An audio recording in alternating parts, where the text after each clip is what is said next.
So next update energy update. இந்தியாவோட oil status என்ன, LPG status என்ன. So energy update. ஸோ இன்னைக்கு front பேஜ்ல அப்டேட் பண்ணிட்டாங்க.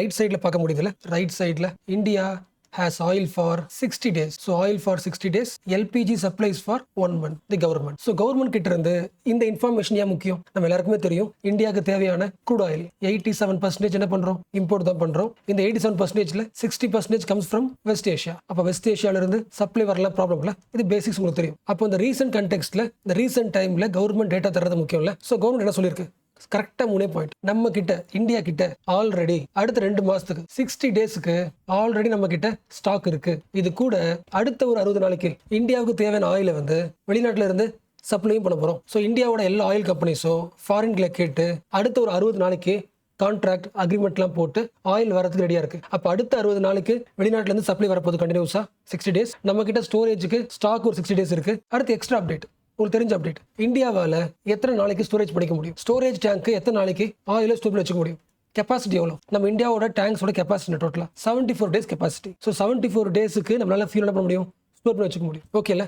அப்போ அடுத்த 60 நாளைக்கு கண்டினியூஸா சப்ளை வெளிநாட்டில் வரப்போகுது. பிளஸ் நம்ம கிட்ட ஆல்ரெடி ஒரு 60 டேஸ்க்கு ஸ்டோரேஜ் இருக்கு. அண்ட் இன்னும் கொஞ்சம் நம்மளால எக்ஸ்ட்ரா ஸ்டோர் பண்ணி வச்சுக்க முடியும். நம்மளோட கெப்பாசிட்டி வந்து 74 டேஸ். ஸோ இது எல்லாமே ஆயில் பத்தின அப்டேட். இப்போ அடுத்து கேஸ் அப்டேட், எல்பிஜி. எப்படி வந்து ஆயில் சப்ளைக்கு கான்ட்ராக்ட் போட்டு அக்ரிமெண்ட் போட்டிருக்கோமோ அடுத்த 2 மாசத்துக்கு, அதே மாதிரி கேஸுக்கும் அடுத்த 1 மாசத்துக்கு இம்போர்ட் பண்றதுக்கு அக்ரிமெண்ட் போட்டாச்சு. யூஎஸ்ஏ, ரஷ்யா, ஆஸ்திரேலியால இருந்து கண்டினியூஸா அடுத்த 1 மாசத்துக்கு எல்பிஜி சப்ளை கண்டிப்பா வந்துடும். ஸோ 1 மாசத்துக்கு கண்டிப்பா ஃபாரின் கண்ட்ரிஸ் நமக்கு சப்ளை பண்ண ரெடியா இருக்காங்க, பிரச்சனை கிடையாது. பிளஸ் நம்ம நார்மல் டைம்ல இந்தியாவில் இந்த எல்பிஜி எவ்வளவு ப்ரொடியூஸ் பண்ணுவோம், நம்ம வழக்கமா பண்ற டொமஸ்டிக் ப்ரொடக்ஷனை விட இப்போ 40% அதிகமா பண்றோம்.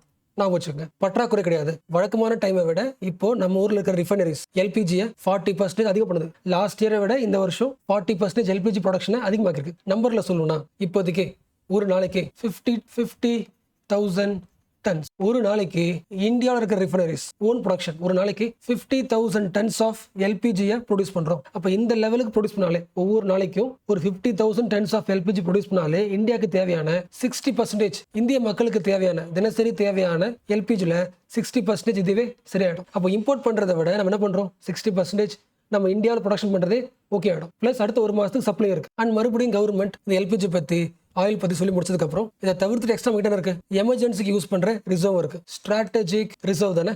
எஸ், உங்களுக்கு தெரியும்ல எங்கெல்லாம் அந்த ரிசர்வ் இருக்கு, இந்த ஸ்டோரேஜ் இருக்கு. விசாகப்பட்டினம், ஆந்திர பிரதேஷ், மங்களூர், கர்நாடகா, பிளஸ் பாதுரா, உங்களுக்கு தெரிஞ்சது. அப்ப இந்த ரிசர்வ்ஸ் எமர்ஜென்சிக்கு எத்தனை நாளுக்கு பயன்படும், இன்னும் எக்ஸ்ட்ரா 9 to 12 டேஸ் தானே? ஓகேவா? அப்ப கடைசியா ஆயில் பத்தி நம்ம ஞாபகம் வச்சுக்க வேண்டிய டேட்டாஸ், நம்பர்ஸ். இப்போதைக்கு ஸ்டாக் 60 டேஸ்க்கு இருக்கு. அண்ட் இன்னொரு முக்கியமான பாயிண்ட், இந்த 60 டேஸ் நம்பரை 1 செகண்ட் நோட் பண்ணணும். What is reason? இந்த இஸ்ரேல் ஈரான் வார் ஸ்டார்ட் பண்றதுக்கு முன்னாடி, இந்த வார் ஸ்டார்ட் பண்றதுக்கு முன்னாடி நம்ம கிட்ட இருந்த ஸ்டாக் நம்ம ஸ்டோர் பண்ணி வச்சிருந்தது 50 டேஸ்க்கு. அப்ப வார் ஸ்டார்ட் பண்ணதுல இருந்து இப்போ வரைக்கும் என்ன பண்ணிருக்கோம், நாம குறையில எக்ஸ்ட்ரா 10 டேஸ்க்கு ஸ்டோர் பண்ணி வச்சாச்சு. அப்போ டேஸ் என்ன இருக்கு, இன்க்ரீஸ் தான் இருக்கு. அப்போ நம்ம ஸ்டாக்கை வச்சுக்கிட்டு அடுத்த 2 மாசத்துக்கு ஆயில சப்ளை பண்ண முடியும். நினைச்சா என்ன பண்ணலாம், அந்த 60 டேஸ் இன்னும் கொஞ்சம் 74 டேஸ் லெவலுக்கு இம்ப்ரூவ் பண்ணலாம். அவ்வளவு ஸ்டோரேஜ் பண்ண முடியும் நம்மளால. ஸோ கவர்மெண்ட் நினைச்சா இன்னும் கொஞ்சம் 74 டேஸ் லெவலுக்கு ஸ்டோர் பண்றதுக்கான சான்சஸும் இருக்கு. ஸோ ஒன்ஸ் அகைன் இந்தியாவில் ஆயில் இருக்கு, எல்பிஜி ஆல்சோ அவைலபிள். பட் இப்படி யோசிங்களேன், எல்லாமே இருந்தும் நம்ம வீட்டுக்கு வருது இல்ல, நம்ம வீட்டுக்கு சரியான டைம்ல ரீச் ஆகலன்னா இருந்தும் வேஸ்ட் தானே. எவ்ரி இந்தியன் சிட்டிசனுக்கும் கரெக்டா ஆயிலோ எல்பிஜி ரீச் ஆகலன்னா இவ்வளவு ஸ்டோரேஜ் இருந்து என்ன பிரயோஜனம்? அப்ப ஸ்டோரேஜ் படிக்கிறது முக்கியம். அதோட முக்கியம் இந்த ஸ்டோரேஜ்ல இருந்து வீட்டுக்கு வருதுல சப்ளை செயினோட ஸ்டேட்டஸையும் படிக்கணும். ஸோ கவர்மெண்ட் சப்ளை செயினை பத்தி என்ன சொல்றாங்க உங்களுக்கே தெரியும். இந்த வீக்ல பெட்ரோல் கடையில, பெட்ரோல் பம்ப்ல, கேஸ் கடையில, எல்பிஜி டிஸ்ட்ரிபியூட்டர்ஸ்ல ஒவ்வொரு கடையும் ஒவ்வொரு ஷாப்பும் எவ்வளவு ஸ்டாக் வச்சிருப்பாங்களோ அந்த எல்லா ஸ்டாக்கும் ஃபுல்லா இருக்கு. ஸோ பெட்ரோல் பம்பும் எல்பிஜி கடையும் ஃபுல் ஸ்டாக்ல இருக்கு. யார் சொல்றா? கவர்மெண்ட் கிரவுண்ட் லெவல்ல இதான் ரியாலிட்டின்னு சொல்லியிருக்காங்க. பிளஸ் கிரவுண்ட் லெவல்ல இன்னொரு பாயிண்ட் ஆட் பண்ணிருக்காங்க. வெஸ்ட் ஏஷியாவில் வார் ஆரம்பிச்ச உடனே இந்தியாவில் பெட்ரோல் கிடைக்காதுன்ற அந்த டிமாண்ட் இருக்குல்ல, அந்த பேனிக் என்ன பண்ணுச்சு, அந்த வீக் முழுக்க எல்லாரையும் ஆயில் டிமாண்ட் அதிகமாகுச்சா. இப்போ வழக்கமா அந்த வாரத்துல, அந்த மாசத்துல வழக்கமா வாங்குற ஆயிலை விட பெட்ரோலை விட சேல்ஸ் என்னாச்சு, 15% அதிகமா சேல்ஸ் நடந்துச்சு. பெட்ரோல் ஜஸ்ட் 2 நாள்ல, பேனிக்கான 2 நாள்ல எல்லா கடையிலையும் வழக்கமா வாங்குற பெட்ரோலை விட 15% சேல்ஸ் அதிகமா இருந்துச்சு. So what is the point? Just 2 நாள்ல வழக்கமான சேல்ஸை விட 15% மக்கள் அதிகமாக வாங்கியிருந்தாலும் அந்த சிச்சுவேஷன்லையும் இப்போ சப்ளை செயின் ரொம்ப ஸ்ட்ராங்கா இருக்கு. ஸ்டோர் பண்ணது எல்லாமே எல்லா கடையிலையும் ஸ்டாக் ஃபுல்லா வந்துருச்சு. ஸோ பேனிக் டைம்லையும் இந்தியாவோட ஆக்சுவல் பர்ஃபார்மன்ஸ் இதான் பெஸ்ட் பாயிண்ட். அதுக்கு என்ன reason? The best reason is COVID-19 time. So pandemic time நமக்கு சொல்லிக் கொடுத்த முக்கியமான லெசன் என்ன? எல்லா காலகட்டத்திலையும் சப்ளை செயின் ஸ்ட்ராங்கா இருக்காது. மற்ற நாட்டில இருந்து நம்ம நாட்டுக்கு சப்ளை செயின் இப்போ வேணா ஸ்டாப் ஆகலாம். அப்போ அந்த லெசன் இருந்து அப்போ இருந்து இந்தியா என்ன பண்ணிட்டு இருக்கு, சப்ளை செயினோட ஸ்ட்ரென்த்தை இம்ப்ரூவ் பண்ணிட்டு வந்திருக்கு. நம்ம டெலிவரேட்டா கோவிட் டைம்ல இருந்து இப்போ வரைக்கும் we are building. So oil available, LPG available, supply chain is also strong. Therefore India is at present secure now. So next என்ன பண்ணலாம்னா ஒரு இன்டர்நேஷனல் பிசினஸ் பத்தி படிக்கலாம். What is business? நாம இன்னொரு நாட்டில இருந்து பொருள் வாங்குறோம். அந்த பொருள் வாங்கும்போது காசு கொடுக்குறோம். எதுல? டாலர்ஸ்ல. ஸோ இப்போ பார்க்க போறது டாலர் பிசினஸ். இந்த வெஸ்ட் ஏஷியன் கிரைசிஸ் டைம்ல டாலர் வெர்சஸ் ருபீஸ், இதை பத்தி இன்னைக்கு பிசினஸ் பேஜ்ல வந்திருக்கு. இங்க போட்டிருக்கல West Asian oil payments local currency India trying. So இந்த ஆர்டிகல் தான் பார்க்க போறோம். இப்போ நீங்க ஒரு கடைக்கு போயிட்டு ஒரு பொருள் வாங்குறீங்கன்னா நீங்க எப்படி பே பண்ணுவீங்க? எந்த காஸ்ட்ல? ரூபாய் தானே, ருபீஸ். இதே நீங்க சவுதி அரேபியால இருந்து ஆயில வாங்குறீங்க, எதுல பே பண்ணுவீங்க?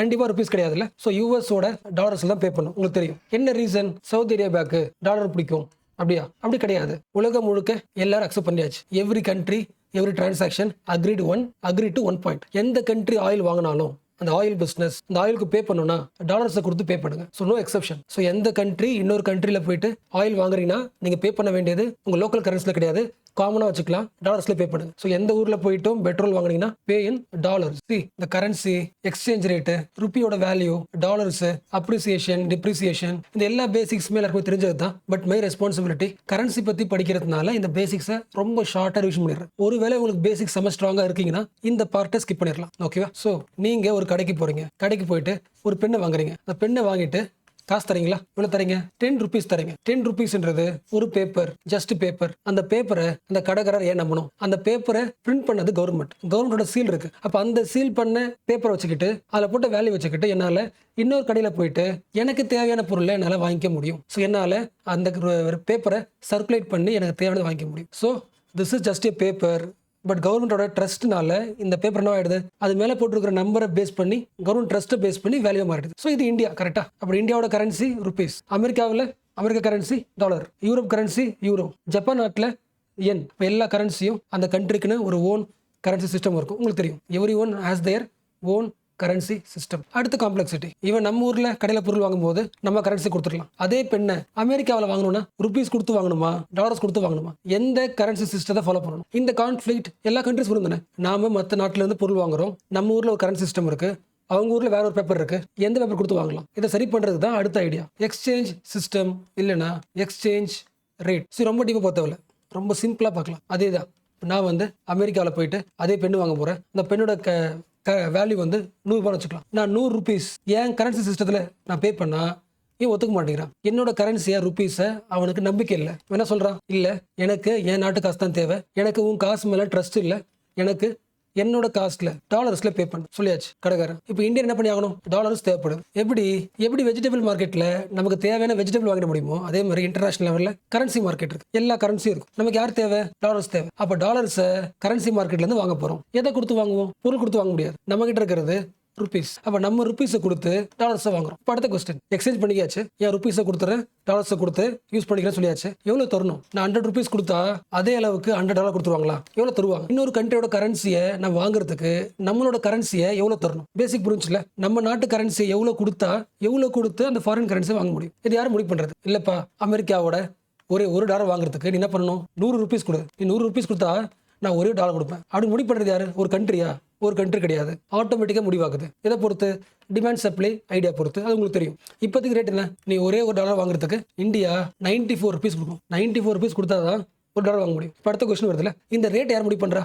இந்த கன்வர்ஷன் ரேட்டை நான் 94 ருபீஸ் கொடுத்தாதான் ஒரே $1 வாங்கணும்னு இந்த ரேட்டை யார் முடிவு பண்றா? மார்க்கெட் முடிவு பண்ணு. ரொம்ப சிம்பிள். இந்த டாலரை வந்து இப்போ நீங்க சரி நம்ம என்ன பண்றோம்? ரொம்ப க்ரூடா படிக்கிறோம். ஓகேவா? டீட்டெயிலா படிக்கல. இதை வந்து இப்போ நம்ம வச்சுக்கலாம்னா ஒரு பைக் வச்சுக்கலாம். ஒரு ஓல்டு பைக். இந்த ஓல்டு பைக்கை விற்கிறாங்க, பழைய பைக்கை விற்கிறாங்க. நம்ம வாங்க போறோம். இந்த பைக்கை என்ன சொல்றான்னா, எனக்கு இந்த பழைய பைக் விலை வந்து 40,000 கொடுத்துட்டு இந்த பைக் வாங்கிக்கோ. நாம என்ன சொல்லுவோம்? நீ சொல்ற விலைக்கு வாங்க முடியாது, 30,000 தருவியா, 30,000 தருவியா? 2 பேரும் என்ன பண்றோம்? டிபேட் பண்ணிக்கிறோம், பேரம் பேசி ஒரு விலைக்கு வாங்கிக்கிறோம். கரெக்டா? இந்த பேரம் பேசும்போது ஒருவேளை நிறைய பேர் வந்து எனக்கு இந்த பழைய பைக் வேணும் கேட்கறாங்க வச்சுக்கலாம். எல்லாரும் கேட்கறாங்க. இந்த பைக்கர் என்ன பண்ணுவான்? நாம கேட்ட 30,000 ரூபாய்க்கு பேரத்துக்கு ஒத்துப்பானா? ஒத்துக்க மாட்டான். நீ இல்லைன்னா இன்னும் நிறைய பேர் என்ன பண்றாங்க, என்னோட பைக் வாங்குறதுக்கு ரெடியா இருக்காங்க. என்ன பண்ணலாம், ஓல்டு பைக் தான் 50,000 விற்கலாம். அப்ப நம்ம கரன்சியை நம்ம பைக்கை நிறைய பேர் டிமாண்ட் பண்றாங்கன்னா கரன்சி வேலை என்ன ஆகும், பைக் வேலை என்ன ஆகுது, அதிகமாகுதுல்ல, அதிகமாக்கிடலாம்ல. ஸோ மார்க்கெட் தான் முடிப்படுது. இப்போ நாளைக்கே வந்து யாருமே அந்த பைக்கை வாங்கலனா, யாருமே அமெரிக்கா காசு வேணாம்னு சொல்லிட்டாங்கன்னா வேலை ஆகிட்டே இருக்கும், கம்மி ஆகிட்டே இருக்கும். பட் அதுக்கு சான்ஸ் இல்லை. கரெக்டா என்ன ரீசன், உலகம் முழுக்க எல்லா கண்ட்ரீஸ்க்கு என்ன தேவை,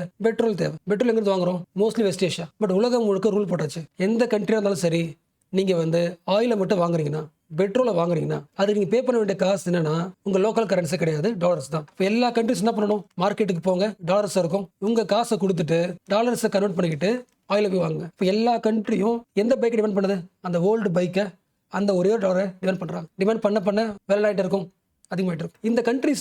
இந்த கண்ட்ரி லிஸ்ட்ல யார் அடிக்கடி வந்து அவனோட கரன்சியை கொடுத்துட்டு டெய்லி வந்து என் கரன்சி வச்சுக்கோ, உன் டாலர்ஸை கொடுத்து வாங்கிட்டு போயிட்டு இருக்கானோ அந்த கண்ட்ரியோட கரன்சி எப்படி இருக்கும், வீக் ஆயிடும்ல. என்ன பண்ற, உன் கரன்சி வேணாலும் கொடுத்துட்டு மார்க்கெட்ல உன் கரன்சி சப்ளை அதிகமாக்கிட்டு டாலர்ஸ் டிமாண்ட் பண்ணிட்டு இருக்கு. அப்ப மற்ற கண்ட்ரி கம்பேர் பண்ணும்போது இந்த கண்ட்ரிக்காரனோட கரன்சி ரொம்ப வீக் ஆகுது. டெய்லியும் வரான், டெய்லி கேட்டு இருக்கான். அப்ப என்ன ஆகும், நீ மட்டும் அதிகமான காசு கொடுத்து வாங்கிட்டு போ, உன் கரன்சி வேலை என்ன ஆகுது, டெப்ரிஷியேட் ஆகுது, வேலை குறையுது. சிம்பிள் தானே? எஸ். இப்போ யோசிங்க, நேற்று வரைக்கும் ஒரு பேரல் ஆயிலோட விலை $60. நம்ம என்ன பண்ணுவோம், இந்த காசு தர்றதுக்கு மார்க்கெட்டுக்கு போவோம், நம்ம காசை கொடுத்துட்டு டாலர்ஸை வாங்கிட்டு வருவோமா? பட் வாருக்கு அப்புறம் ஒரு பேரலோட விலை வந்து 120 ஆயிடுச்சு. இப்போ என்ன ஆகும், வழக்கமாக வாங்குற டாலரை விட டபுள் மடங்கு இப்போ என்ன பண்ணுறோம், நம்ம காசை கொடுத்து டாலர்ஸை டிமாண்ட் பண்ணுறோம். இப்போ டாலரை டிமாண்ட் பண்ண அது கரன்சி வேலை ஆகிட்டு இருக்கும், அதிகமாகிட்டு இருக்கும், நம்ம வேல்யூ குறைஞ்சிட்டு இருக்கும். கரெக்ட் தானே? அப்போ இந்த கண்டெக்ஸ்ட் தான் இப்போ பார்க்க போகிறோம். பேசிக் ஓகே இல்லை?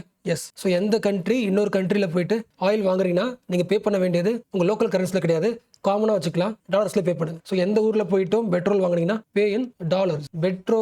டாலர் சிஸ்டம் சொல்லலாமா? என்ன ரீசன், எல்லா கண்ட்ரிஸும் ஃபாலோ பண்றாங்க சிஸ்டம். இந்த petro dollar system India break பண்ண ஆசைப்படுது. அட்லீஸ்ட் பாதிக்கு பாதியாச்சு பிரேக் பண்ண ட்ரை பண்ணுது. So what is the point, வழக்கமா India, example Saudi Arabia, oil வாங்குறாங்கன்னா உலகம் முழுக்க ஃபாலோ பண்ற சேம் ஃபார்ம்ல டாலர்ஸை கொடுத்து பே பண்ணி வாங்குது. பட் இதுக்கப்புறம் நம்ம காசு ருபீஸ் கொடுத்து வாங்கலாமான்னு ட்ரை பண்ணுது. பட் உலகத்துக்கு இது புதுசு கிடையாது, எல்லா கண்ட்ரிஸ்க்கும் ஒரு ஆசை இருக்கு, நம்ம கரன்சியை கொடுத்து வாங்கலாமான்னு ஒரு ஆசை இருக்கு. பட் அதை விடுங்க, இப்போ இந்த கண்டெக்ஸ்ட்ல இந்தியா ஏன் ருபீஸ்ல பே பண்ண ஆசைப்படுது உங்களுக்கு தெரியும். வழக்கமான டைம்ல ஆயில் வாங்கினீங்கன்னா ஒரு பேரல் காசு எவ்வளோ, $69. அப்போ நம்ம கிட்ட இருக்க டாலர்ஸை கொடுத்து வாங்கிடலாம். பட் வாருக்கு அப்புறம் ஆயில் காஸ்ட் என்ன ஆகுது, டபுள் ஆயிடுச்சு, $123, நியர்லி டபுள் இல்ல. அப்ப என்ன ஆகலாம், ரெண்டு ஆகலாம். நம்ம கண்ட்ரிக்குள்ள இருக்க டாலர்ஸ் ஆகிட்டே இருக்கும், அதிகமா கொடுத்து வாங்கிட்டே இருக்கும்ல, செலவாயிடும்ல. அப்படியே யோசிக்கலாம். இன்னொரு ஆங்கிள் யோசிங்க, ஆயில் விலை அதிகமாக வழக்கமான டாலர்ஸை விட அதிகமான டாலர்ஸ் கொடுத்து வாங்குறோமா, அப்ப டாலரோட டிமாண்ட் ஆகுது, அதிகமாகுது, நம்ம கரன்சி வேல்யூ கம்மியாயிடும். அதான பார்த்தோம். So what is the problem, ஆயிலோட விலை அதிகமாயிட்டே இருந்துச்சுன்னா நம்ம அதிகமான காசு கொடுத்து வாங்கணும், அதிகமான டாலர்ஸ் கொடுத்து வாங்கணும். அப்ப இந்தியா கிட்ட இருக்கிற டாலர்ஸ் ஆகிட்டு இருக்கு, செலவாயிட்டே இருக்கு. அது ஒண்ணு. நம்ம என்ன பண்றோம், வழக்கமான டைமை விட இந்த டைம்ல டாலர்ஸை அதிகமாக டிமாண்ட் பண்றோம். வழக்கமான டைமை விட டாலரோட டிமாண்ட் என்ன பண்றோம், அதிகமாக்குறோம். அப்ப நம்ம கரன்சி என்ன ஆகும், டெப்ரிஷியேட் ஆகும். அண்ட் இன்னொரு ப்ராப்ளம், நம்ம கையில் இருக்கிற காசு என்ன காசு, லோக்கல் கரன்சி ருபீஸ். நம்ம என்ன பண்ணி ஆகணும், ஆயில் வாங்கணும். நார்மல் டைம்ல $16. அப்ப நம்ம கிட்ட இருக்கிற காசை என்ன பண்ண போறோம், நம்ம காசை கொடுத்து டாலர்ஸாக தான் பண்ணுறோம், கன்வெர்ட் பண்ணுறோம். நம்ம காசை கொடுத்து டாலர்ஸாக கன்வெர்ட் பண்ணி தானே வாங்குறோம். அது கன்வர்ஷன் ரேட் ஒன்று இருக்குது, ஒரு 2% இருக்கும். ஸோ எல்லா பேங்க்குமே நம்ம லோக்கல் கரன்சிலேருந்து டாலர்ஸாக கன்வெர்ட் பண்ணுறோம்னா அந்த கன்வர்ஷன் ஃபீஸ் வாங்கும்,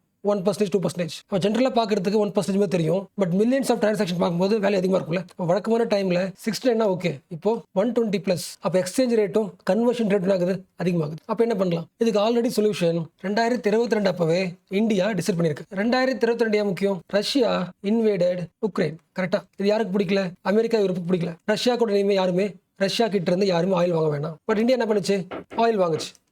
அப்போ இந்தியாவை ரஷ்யா என்ன முடிவு பண்றாங்க, ஒன்று பண்ணலாம், நான் உனக்கு உங்ககிட்ட இருந்து ஆயில் வாங்கிக்கிறேன், யாருமே ஆயில் வாங்கல, நான் ஆயில் வாங்கிக்கிறேன், கம்மி விலையில கம்மி பிரைஸ்ல வாங்கிக்கிறேன். பட் நான் பே பண்றது டாலர்ஸ் இல்லாம ருபீஸ்ல பே பண்ணவா, ரஷ்யா அக்செப்டட். அப்ப என்ன ஆகுது, இந்தியா டாலர்ஸோட டிமாண்டை குறைச்சிருக்கு, கம்மியாக்கிருக்கு. அப்ப நம்ம கரன்சி எப்படி இருக்கும், கரெக்டா இருக்கும். இப்போ அடுத்து யார் கொஸ்டின் கேட்பா, ரஷ்யா கொஸ்டின் கேட்கும்ல, என்ன கேட்கும். ஸோ ரஷ்யா என்ன கொஸ்டின் கேட்கும், உன்னோட ருபீஸை வாங்கி வச்சுக்கிட்டு நான் என்ன பண்றது, ஒன்று பண்ணலாம், டிரான்சாக்ஷனை பாதியா பிரிச்சிடலாம். ஒரு பாதி காசை ருபீஸ்ல கொடு, மிச்ச பாதி காசை யுனைடெட் அரப் எமிரேட்ஸோட, யுஏஇயோட டிர்ஹாம் காயின்ல கூட, யுஏஇ டிர்ஹாம். என்ன ரீசன், ரஷ்யாவுக்கு ஒரு பொருள் தேவைன்னா, ஃபார் எக்ஸாம்பிள் வெஸ்ட் ஏஷியால இருந்து இந்த கண்ட்ரீஸ்ல ஆயில் கண்ட்ரீஸ் கிட்ட இருந்து ஏதாவது பொருள் வாங்கணும்னா அதுக்கு பே பண்ணுவோம்ல. அப்ப அதுக்கு பே பண்றதுக்கு இந்தியாவோட ருபீஸ்லாம் கொடுத்தா வாங்க மாட்டாங்க. பட் வெஸ்ட் ஏஷியாவில் எந்த கரன்சிக்கு மதிப்பு இருக்கு, டிர்ஹாமுக்கு மதிப்பு இருக்கு, ரஷ்யா சொல்லுது. அப்போ ஒரு பாதி காசு உங்க காசை கொடுத்துரு, ருபீஸ் கொடுத்துரு, பட் மிச்ச பாதி காசை டிர்ஹாமா கொடு, நான் என்ன பண்ணுவேன், யூஸ் பண்ணிப்பேன். லாஜிக் புரியுதுல, எப்படி டாலர்ஸை எல்லாரும் அக்செப்ட் பண்றாங்களோ அதே மாதிரி வெஸ்ட் ஏஷியாவில் அந்த ரீஜன்ல டிர்ஹாம் கரன்சிக்கு ஒரு மதிப்பு இருக்கு. என்ன ரீசன்,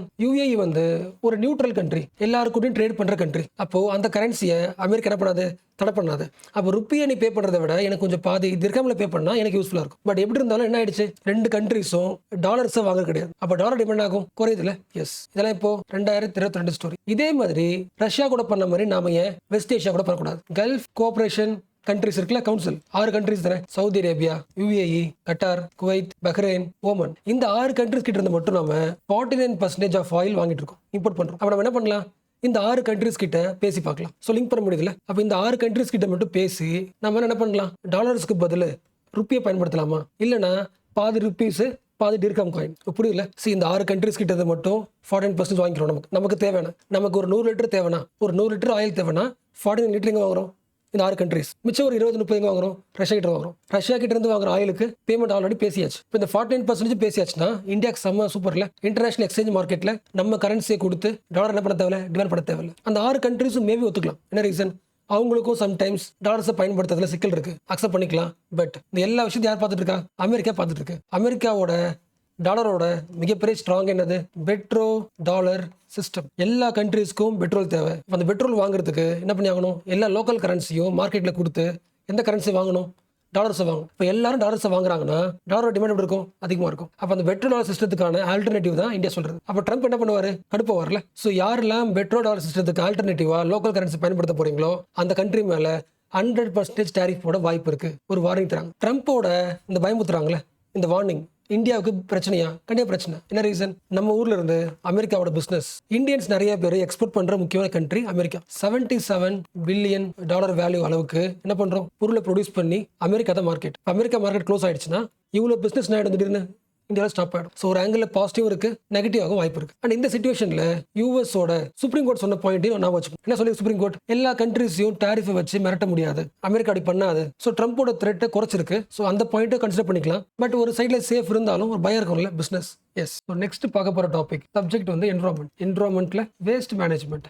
இந்த வேஸ்ட், பிளாஸ்டிக் வேஸ்ட். ஸோ இப்போ பார்க்க போற டாபிக்கை நீங்க எத்திக்ஸ்லயும் கேஸ் ஸ்டடியா பயன்படுத்த முடியும். ஃபார் எக்ஸாம்பிள் என்விரான்மெண்டல் எத்திக்ஸ், அந்த ஆங்கிளையும் படிக்க முடியும். ஸ்டார்ட் பண்ணலாம். ஸோ இந்த ஆர்டிகல் இருக்குல்ல, toothless ban, single use plastic rules, 84% of surveyed sites in 4 cities. So இந்த ஆர்டிகலோட இன்ஸ்பிரேஷன் தான் இந்த கிளாஸ். ஸோ ஸ்டார்ட் பண்ணலாமா? ஸோ வழக்கம் போல ரொம்ப குட்டி பேசிக்ஸ்ல இருந்து ஸ்டார்ட் பண்ணலாம். நீங்க ஒரு கடைக்கு போறீங்க, காய்கறி வாங்குறீங்க. கடைக்காரர், வெண்டர்னு சொல்லலாமா இங்கிலீஷ்ல, கடைக்காரருக்கு ஒருத்தர் கொடுக்குறாரு வெண்டர். இந்த காய்கறியை ஒரு தின் பிளாஸ்டிக் பேக்ல போட்டு தராரு. என்ன ரீசன், உங்களுக்கு மோஸ்ட் கன்வீனியன்ட் அதான். பட் நீங்க யூஸ் பண்ண இந்த பிளாஸ்டிக் இருக்குல்ல, இதே பிளாஸ்டிக் பேக்கை நீங்க யூஸ் பண்ணி தூக்கி போடாத பிளாஸ்டிக் பேக்கை ஒரு 400 வருஷத்துக்கு அப்புறம் உங்களுடைய கிராண்ட் சில்ட்ரன் ஒரு 400 இயர்ஸ்க்கு அப்புறம் கூட நீங்க யூஸ் பண்ண பிளாஸ்டிக் பார்க்க முடியும். What is reason, plastic packs சீக்கிரமா டீகம்போஸ் ஆகாது, ரொம்ப நாளைக்கு பூமியில இருக்கும். கரெக்டா? அப்ப என்ன பண்ணலாம், ஒரே வழி பேன் தான். July 1, 2022 we banned the single use plastics. Just ஒரு தடவை கடைக்கு போயிட்டு யூஸ் பண்ணி தூக்கி போட்டுருவோம்ல, தின் சிங்கிள் யூஸ் பிளாஸ்டிக், அதெல்லாம் பேன் பண்ணியாச்சு. அது எல்லாத்தையும் பேன் பண்ணியாச்சு. இப்போ சொல்லுங்க,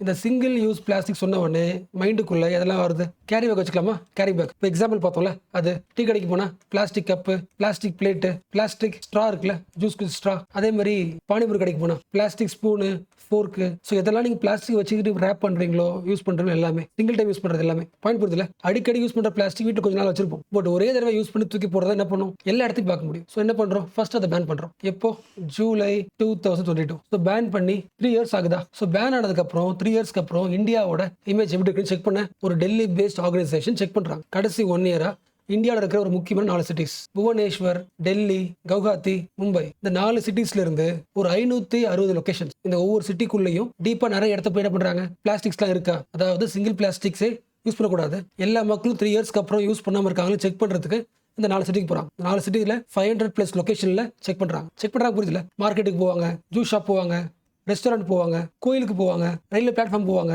இல்லை ஷாப்பிங் மால்ஸ், எங்கெல்லாம் யூஸ் பண்றாங்க செக் பண்றாங்க. ஸோ பேன் பண்ணதுக்கு அப்புறம் கூட அந்த 560 லொகேஷன்ல 84% locations using the single use plastic. எதை பேன் பண்ணுமோ அதை முக்காவாசி எல்லா சிட்டிஸ்லயும் இருக்கு, எல்லா லொகேஷன்லயும் யூஸ் பண்றாங்க. இப்போ நீங்க சொல்லலாம், எப்படி கவர்மெண்ட் பேன் பண்ணதுக்கு அப்புறம் கூட எல்லாரும் யூஸ் பண்றாங்கன்னா, வாட் இஸ் த ரீசன்? ஒரு கஸ்டமர் மைண்ட் செட் யோசிக்க முடியல. ஈவன் கடைக்காரரே, வெண்டரே வந்து நீங்க காய்கறி வாங்கினதுக்கு அப்புறம் ஒரு பேப்பர் பேக் கொடுத்தாருன்னா, பேப்பர் பேக் என்ன ஆகும், கிழிய வாய்ப்பு இருக்கு. ஸோ கம்ஃபர்டபுள் இது பிளாஸ்டிக் கேட்டு வாங்குறோம், அது ஒரு reason. So already single use plastic அதுக்கு கஸ்டமர் கிட்ட இருந்து ஒரு பயங்கரமான டிமாண்ட் இருக்கு. கஸ்டமர் டிமாண்ட் இருக்கிற வரைக்கும் அந்த பிளாஸ்டிக்கு மார்க்கெட் இருக்கும். ஸோ கடைக்காரருக்கு ஒரு வழியே இல்லை, நோ சாய்ஸ், அது வாங்கி தான் ஆகணும், கொடுத்தாகணும். ஒருவேளை கஸ்டமரே கேட்டாலும் sometimes vendors paper bag use பண்ண மாட்டாங்க. என்ன ரீசன்? ரொம்ப சிம்பிளா சொல்லணும்னா, ஜூஸ் வச்சுக்கலாம். ஜூஸ் ஷாப் போகிறோம், அதில் இப்போ என்ன யூஸ் பண்ணுறோம்? இப்போ அதிகமாக யூஸ் பண்ணுறது பேப்பர் ஸ்ட்ரா. ஒரு பேப்பர் ஸ்ட்ராவோட ரேட் வந்து 2 ரூபாய். அதே பிளாஸ்டிக் ஸ்ட்ரானா ஒரு ஸ்ட்ரா வந்து 10 பைசா. யோசிச்சு பாருங்களேன். இந்த கடைக்காரரு ஒரு நாளைக்கு 100 ஜூஸ் போடுறாரு. இப்போ 100 ஜூஸுக்கு ஒரு ஸ்ட்ரா வைக்கிறாருன்னா ஒரு ஸ்ட்ரா பேப்பர் ஸ்ட்ரா வந்து 2 ரூபாய்னா 200 ரூபாய் எதுக்கு போயிடுது? ஸ்ட்ராக்கே போயிடுது. அதே பிளாஸ்டிக் ஸ்ட்ரானா 10 பைசா ஒரு ஸ்ட்ரா. ஸோ மேக்ஸிமம் 10 ரூபாய் வரும். ஸோ வெண்டருக்கும் ப்ராஃபிட். எதை யூஸ் பண்ணுறது இல்லை? பிளாஸ்டிக் யூஸ் பண்ணுறது. லாஜிக் புரியுதா? ஒரு நாளைக்கு 500 ரூபாய் சம்பாதிக்கிற கடைக்கு இந்த பேப்பர் ஸ்ட்ரா 200 ரூபாய் ஆகுதுல, 100 ரூபாய் ஆகுதுல, அது அதிகமான காசு தான். So that is the global reality. அப்போ கடைக்காரங்க என்ன பண்ணல? ரூல்ஸை வயலேட் பண்ணல, சர்வைவல், பணம் தேவைப்படுது. அண்ட் மூணாவது ரீசன் பெர்செப்ஷன். பிளாஸ்டிக்கை நம்ம பார்க்குற விதம். ஒரு ஹோட்டல் போகிறோம், அந்த ஹோட்டலில் சாப்பாடுக்கு பிளேட் வைக்கிறாங்க. ஆல்ரெடி யூஸ் பண்ண பிளேட் வைக்கிறாங்கன்னா கழுவி இருப்பாங்களா? க்ளீனாக இருக்குமா? என்ன வருது? டவுட் வருது. அது பிளாஸ்டிக்காக இருந்துச்சுன்னா okay, new, clean, fresh. So plastic is equal to ஹைஜீனிக்னு ஒரு கஸ்டமர் பர்செப்ஷன் இருக்கு. இது ஒரு ரீசன். இது எல்லாத்த விட முக்கியமான ரீசன், கவர்மெண்ட் பேன் பண்ணிடுச்சு. என்ன பண்ணல? என்ஃபோர்ஸ் பண்ணல. யூஸ் பண்ணவனா சொல்லிடுச்சு. யூஸ் பண்ணாங்கன்னா அவங்களை பனிஷ் பண்றதா என்ஃபோர்ஸ்மெண்ட் மெக்கானிசம் இல்ல. ஃபார் எக்ஸாம்பிள், கஸ்டமருக்கு வந்து அந்த சிங்கிள் யூஸ் பிளாஸ்டிக் மேல டிமாண்ட் இருந்தாலும், இந்த ஃபோர்த் பாயிண்ட் பார்த்தோம்ல, ஃபோர்த் ரீசன் என்ஃபோர்ஸ்மெண்ட் ஸ்ட்ராங்கா இருந்தாலே குறைச்சிடலாம். அதுக்கு பெஸ்ட் எக்ஸாம்பிள் ரவாண்டா. 2008 பிளாஸ்டிக் பேக்ஸை பேன் பண்ணாங்க. பேன் பண்ணது மட்டும் இல்லாம ஸ்ட்ரிக்டர் என்ஃபோர்ஸ்மெண்ட். ஈவன் ஏர்போர்ட்ல கூட எல்லாரும் பேக்கையும் செக் பண்ணாங்க. இப்போ ஆப்பிரிக்காவில் மோஸ்ட் கிளீனஸ்ட் கண்ட்ரினா ருவாண்டா. ஸோ சேம் பேன் தான், but different enforcement success. So இப்போ சொல்லுங்க, இந்தியாவில் பிளாஸ்டிக் பேனுக்கு அப்புறமும் இருக்குன்னா what are the reasons? First, customer கிட்ட ஒரு டிமாண்ட் இருக்கு ஃபார் சேஃப்டி பர்பஸ். ரெண்டாவது, பிளாஸ்டிக் மேல இருக்கிற பர்செப்ஷன், ஹைஜீனிக். மூணாவது, வெண்டருக்கு ப்ராஃபிட். ஒரு வெண்டருக்கு அந்த பிளாஸ்டிக் ஏற்ற மாதிரியே அதே காஸ்ட்ல காஸ்ட் ஆஃப் ஆல்டர்னேட்டிவ் கிடையாது. லாஸ்ட் பாயிண்ட், என்ஃபோர்ஸ்மெண்ட்ல ஒரு கேப் இருக்கு. Enforcement gap. So government must அஃபோர்டபுளா இன்னொரு ஆல்டர்னேட்டிவ் பார்க்கணும். ரெண்டாவது, என்ஃபோர்ஸ்மெண்ட் ஸ்ட்ராங் பண்ணணும். இன்னொரு முக்கியமானது, இந்த சிங்கிள் யூஸ் பிளாஸ்டிக் எல்லாம் ப்ரொடியூஸ் பண்றாங்களே கம்பெனிஸ், இண்டஸ்ட்ரீஸ், இந்த plastic straw, plastic plate, government அஃபிஷியலா பிளாஸ்டிக்கை யூஸ் பண்ணக்கூடாது பேன் பண்ணிடுச்சு. பட் பேன் பண்ணதுக்கு அப்புறம் பிளாஸ்டிக்கை கிரியேட் பண்ற இண்டஸ்ட்ரி ரன் ஆகிட்டே இருக்கு. அந்த இண்டஸ்ட்ரியை க்ளோஸ் பண்ணல. இப்போ வரைக்கும் அந்த இண்டஸ்ட்ரி பிளாஸ்டிக் ரெடி பண்ணிட்டு இருக்கு. ரெடி பண்ணி மார்க்கெட்டுக்கு வருது.